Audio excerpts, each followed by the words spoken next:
اعوذ باللہ من الشیطان الرجیم بسم اللہ الرحمن الرحیم الصلاۃ والسلام علیک یا سیدی یا رسول اللہ صلی اللہ علیہ وآلہ وسلم۔ ناظرین محترم، پیارے بچوں، السلام علیکم ورحمۃ اللہ۔ آج میں آپ کے سامنے جو چھوٹی سی جسارت کرنے جا رہی ہوں وہ قرآن مجید کی آیت سورۃ النساء آیت نمبر 69 یعنی 69، اس کا ترجمہ اور ساتھ ہی اس کا شان نزول بیان کروں گی۔ سب سے پہلے تو میں آپ سب لوگوں سے درخواست کرتی ہوں کہ قرآن مجید کو ترجمہ کے ساتھ پڑھنے کی عادت اختیار کریں۔ جب تک آپ قرآن مجید کے متن کو، اللہ کی بات کو، اللہ کے کلام کو سمجھ نہیں رہے ہوں گے، آپ کو اس پر عمل کرنا مشکل ہوگا۔ چنانچہ قرآن مجید کو ترجمہ کے ساتھ اور سمجھ کر پڑھنے کی کوشش کریں۔ اللہ تعالیٰ انشاءاللہ اس کے نتیجے میں ہماری دنیا اور آخرت دونوں سنوار دیں گے۔ آیت سورۃ النساء کچھ یوں ہے: وَمَن يُطِعِ اللَّهَ وَرَسُولَهُ فَأُولَئِكَ مَعَ الَّذِينَ أَنْعَمَ اللَّهُ عَلَيْهِم مِّنَ النَّبِيِّينَ وَالصِّدِّيقِينَ وَالشُّهَدَاءِ وَالصَّالِحِينَ وَحَسُنَ أُولَئِكَ رَفِیقًا۔ اور وہ جو اطاعت کرے اللہ کی اور رسول کی، پس وہ لوگ ان لوگوں کے ساتھ ہیں کہ جن پر اللہ نے اپنا انعام فرمایا،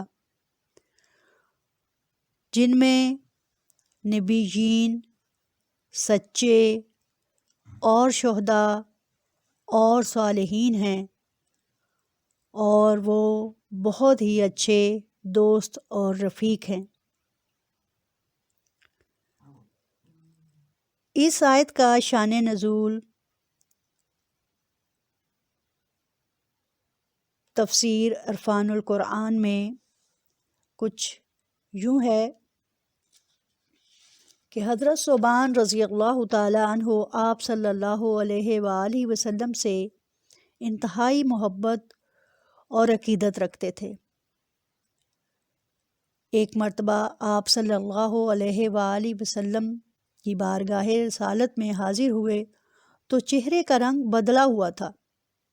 آپ صلی اللہ علیہ وآلہ وسلم نے استفسار فرمایا کہ اے ثوبان، کیا ہوا؟ چہرے کا رنگ کیوں بدلا ہوا ہے؟ تو عرض کی، نہ مجھے کوئی بیماری ہے نہ ہی کوئی درد، بجز اس کے کہ جب حضور صلی اللہ علیہ وآلہ وسلم سامنے نہیں ہوتے تو انتہا درجے کی وحشت و پریشانی ہو جاتی ہے، اور جب آخرت کو یاد کرتا ہوں تو پریشانی ہوتی ہے کہ وہاں میں کس طرح دیدار پا سکوں گا۔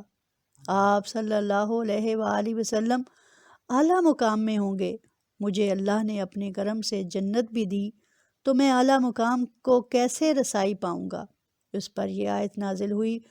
باوجود فرق مقام اور منازل کے، فرما برداروں کو شرف باریابی اور معیت کی نعمت سے سرفراز فرمایا جائے گا، یعنی کہ نبی کریم صلی اللہ علیہ وآلہ وسلم کا دیدار مبارک تمام ان لوگوں کو پہنچایا جائے گا جن میں خاص طور پر نبیین ہیں، کہ ان لوگوں کو اللہ ان کا ساتھ نصیب کرے گا، ان کا دیدار فرمائے گا۔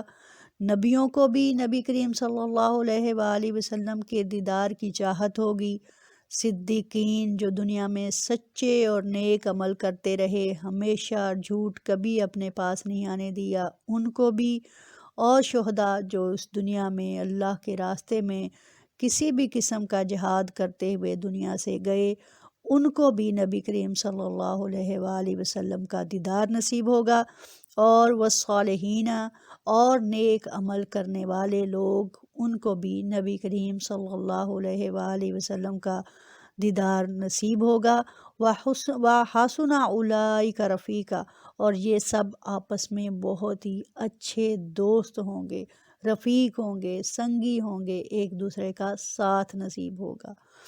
ماشاء اللہ، سبحان اللہ، وآخر دعوانا الحمد للہ رب العالمین۔